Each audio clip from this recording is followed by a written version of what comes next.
Dear students, we will be studying measurements today. And the first topic of measurement is physical quantities. Those quantities which can be measured are known as physical quantities, and the types of physical quantities are base quantity and a derived quantity. Now, what is a base quantity? Base quantity is a physical quantity which is the fundamental one, right? That cannot be defined or derived from other quantities. So it is having its own identity. Okay, that is the basic one. Okay, and actually that is the building block which is providing, you know, the basis to those derived quantities. Like if you want to make a derived quantity, we will be combining base quantities. All right, so the examples of base quantities are length, mass, time. You cannot split it further into simpler quantities. Like if you talk about the length, so if we are, increasing the length or decreasing the length, the unit will still be the same. Like it is meter. It may be in kilometers, it may be in centimeters, in millimeters, but at the end, the unit of the length is meter. Those milli, kilo, and the centi, all these are the prefixes. Okay, so unit is still meters. Same is the case with mass, like kilograms, milligrams. So grams is actually the unit, and these kilo, milligrams, and all these units are actually the prefixes with the actual unit, and the time as well. Okay, so the derived quantities. What are derived quantities then? Derived quantities are physical quantities obtained by combining two or more base quantities. All right. So this can be a velocity, acceleration, force, work. It can be any. Like why I'm calling these quantities the derived quantities, because let's suppose if we are taking an example of velocity. So velocity is displacement per unit time, and displacement is the length, right? Its unit is meter, and the time unit is second. So time and displacement are two base quantities which combines together and they make a new quantity, which is velocity. And we can split a derived quantity into simpler quantities, like the way we can split it here in displacement and time. Displacement is a separate quantity. It is having its own identity, and same is the case with time. So velocity is made up of displacement and time. All right. Now, we will be using those seven base quantities to make derived quantities. So these base quantities are very important to know. The first quantity over here is the length, and its unit is meter. Mass is the second quantity. Okay, so there is no such arrangement, like the sequence is not important, but only you need to know that these quantities are the base quantities. So you can write it in any sequence. Okay, mass is measured in kilograms, time is measured in seconds, second is the unit of time, temperature is measured in Kelvin, Kelvin is unit of temperature, sometimes in degree Celsius. Okay, electric current is measured in amperes, and a capital A is the symbol for current. By the way, these two symbols are capital Kelvin and ampere. The rest are can be written in small letters. Okay, amount of substance is measured in moles, and intensity of light is candela. Okay, these are the base quantities. Now, which instruments we'll be using for measuring different base or derived quantities. So for this, we need to know some instruments as well. Okay, some of them are very important in IGCSE.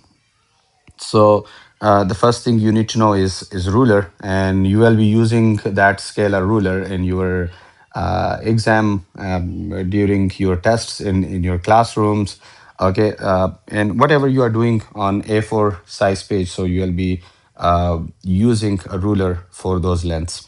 So when making measurements in physics, different instruments are used for different measurements. Okay, measuring the length, let's suppose. So we are using rulers, can be used to measure the small distances of few centimeter. Okay, for small lengths, we are using rulers actually. They are able to measure to the nearest millimeters even. Okay, and a tape measure is used to measure the length of tens of centimeters. So if let's suppose you are measuring a length which is greater then millimeters are even in centimeters are bigger than that. So we are using a measuring tape or a tape measure. A trundle wheel is also a very useful instrument, and it is used to measure the length of tens of meters. Okay, so if the length is very large and you want to measure it with a tape measure or ruler, so it will be very difficult for you. So for that type of length, like very longer lengths, we are using trundle wheels. Okay, and you can see the diagram of this trundle wheel over here. Okay, now measuring a volume is also very important in IGCSE or GCSE. How do we measure the volume of different shapes? Like for different shapes, regular shapes, we have different formula. Like let's suppose for this shape, if we know the dimensions of this shape, let's say the length, width, and height. Let's take this the length, and let's suppose this is the width of that object, and that is the height. So if we know these three dimensions, we can simply multiply them and we would get the volume for this shape, right? Length times width times height. Uh, you may also write it like side into another side. Okay, that is the simplest way to calculate the volume of this object. In case if it is a sphere or something, so for different shapes, we are having different formulas, and we can calculate the volume of that particular object, geometrical shaped object, with the help of its formula by knowing its size or the diameter or the radius and different things. But what if we are given with an irregular shaped object, let's suppose a stone? So it is very difficult, to calculate the length, widths, and sides of this kind of shape. Okay, we don't have any idea how to calculate the or how to measure the length, width, and height of that stone, because from every corner it looks different, and the length can be different from one side and different from the other. So that's why it's very difficult. But don't you worry, we also know a method for this kind or this irregular shaped object to calculate its volume or measure its volume. So we can measure its volume by using the measuring cylinder. Okay, how do we use that measuring cylinder? uh, let's check that out. Okay, measuring cylinder are used to measure the volume of liquids. By measuring the change in volume, a measuring cylinder can be used to determine the volume of a regular shape. Okay, let's suppose the first step we need to do is, okay, take a measuring cylinder and pour water uh, into that cylinder. Okay, once you, okay, but don't fill it till the brink, because we need to put an irregular shaped object in it as well. So be very careful. We need to fill it up to the center or the midpoint, and then we can take the first reading, the initial reading. Okay, so you can see over here, it is half filled. And one more important point, a very important one you need to know. Okay, you need to be very careful with this meniscus, right? This part is called the meniscus. Okay, and whenever we are taking a reading, so we need to take it from the bottom of the meniscus. Okay, you may have studied that in chemistry. Okay, that is a meniscus. And usually we are taking those readings from the bottom of the meniscus, not from the edges, because these edges are little above the original surface, because the water sticks to the walls of the measuring cylinder. That's why it looks little above from the original level of water. Okay, so here, if we are taking the first reading is 24 centimeter cubed. Okay, although from the edges it looks like 25, but we are not going to take it 25, as we know the method how to take the readings. Okay, now once you know the first reading, that will be taken as the initial reading. Okay, I'm writing over here initial reading. Okay, and that is 24 centimeter cube. Now, another reading is like once you put that irregular shaped object, it may be a stone, and once you put that stone into the water level will rise. Okay, obviously, you will see that change in volume of water. Now, the next thing you need to do is take the reading from the bottom of the meniscus again, the new reading, and we will be calling this reading the final reading. Okay, so obviously it is mentioned over here. It is 31 centimeter cube. Okay, so this reading over here is 31 centimeter cubed. Now we know two values. One is the final reading, and the other one is the initial reading.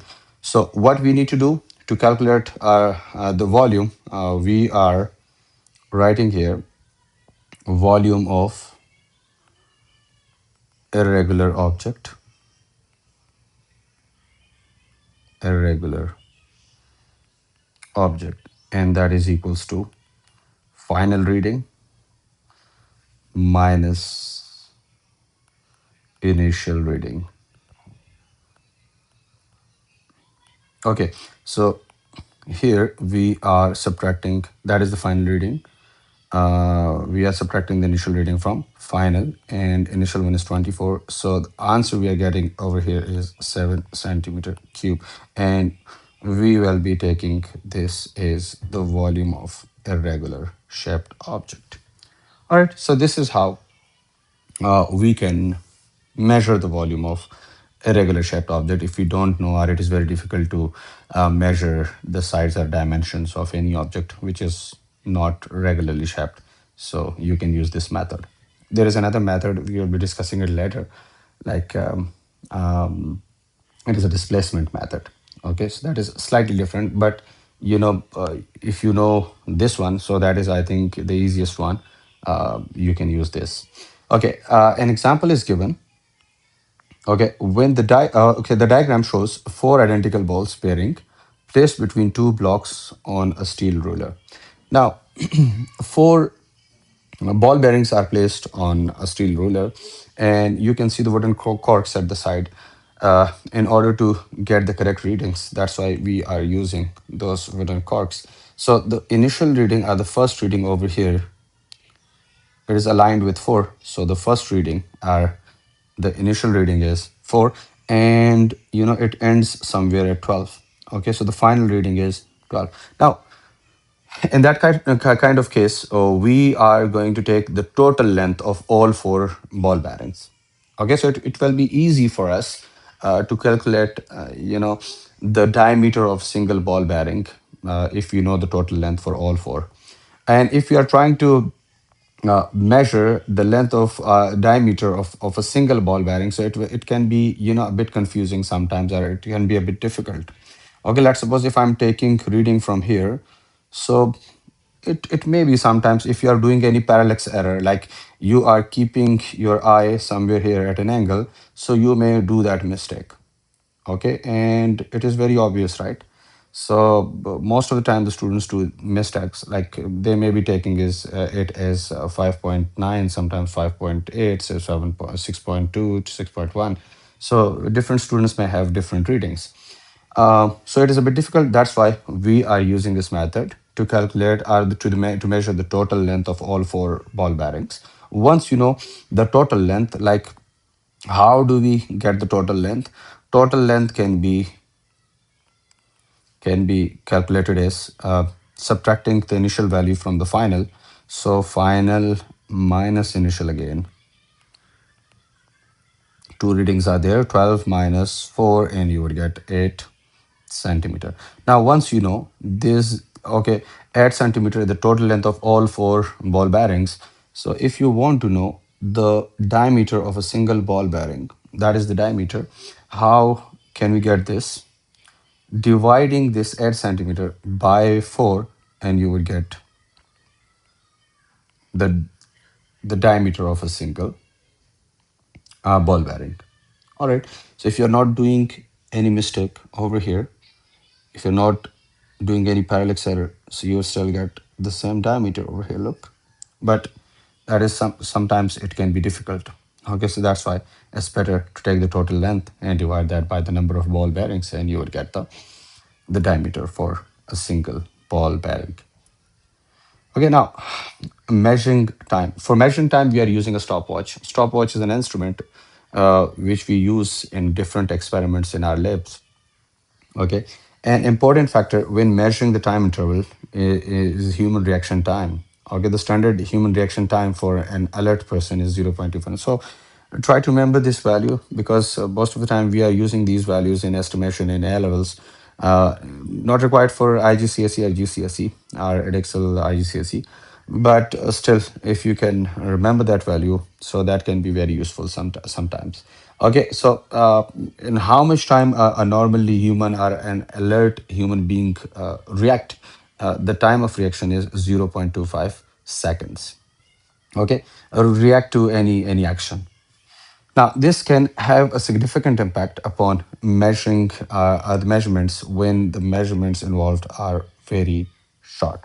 Now, suppose an example is given. A stopwatch is used to measure the time taken for a runner to complete a lap of a 400-meter track. Okay, the images below give the reading on the stopwatch at the start and the end of the lap. So, start and end of the lap is given. Now, calculate how long it took the runner to complete the lap. Give your answer in seconds. Okay, so you can see the time over here. Now the first one, okay, this 0 is representing the minute and 55 is representing the seconds, and 1 over 100 part of a second, that fraction is representing 1 over 100 of a second. Okay, so the total time are the runner starts at 55.10 seconds, and he or she ends his journey are completing the lap at 1 minute 45.10 seconds. All right, so how do we calculate the total time? Now the total time can be calculated again by subtracting initial value from the final one. How do we carry this out? First of all, you need to know the total seconds over here. Okay, the total number of seconds. Because this start time is given in seconds, so the final time must also be converted in seconds, so we can subtract it easily. So in 1 minute, we know there are 60 seconds, and in 1 minute, 45.1 seconds, the total number of seconds are 60. Okay, that is used for 1 minute, and then 45.10. Again, if we add them, we would get 105.10 seconds. That is the total time over here, for total finish time, not the overall time for the lap. Now, the next step is we are going to calculate the time for one complete lap. Okay, and that is total time is equals to finish time or the final time minus the initial time, and you would get 105.10 minus 55.10, and you would get 50 seconds. That is the total time for one complete lap. Okay, now um, if you are taking multiple readings, like what is this multiple reading thing? Okay, let's suppose you are having a stack of sheet and it is asked to calculate the thickness of one sheet while the thickness of this whole stack is given. Let's say the thickness of the stack given is stack of 100 sheets is 23 mm. Okay, let's suppose this is 23 millimeter, right? Now, the question the examiner may ask you is, what is the thickness of a single sheet? Now, you must know the total number of sheets for this as well. So the total number of sheets over here is 100. And if you divide this 100, like total number of sheets over the total thickness of the stake over 23, and you would get 0.23 mm. That is thickness of a single sheet. Thickness of a single sheet. Okay, this question is asked so many times in your exam, Cambridge exams. So that's why I wanted to discuss this.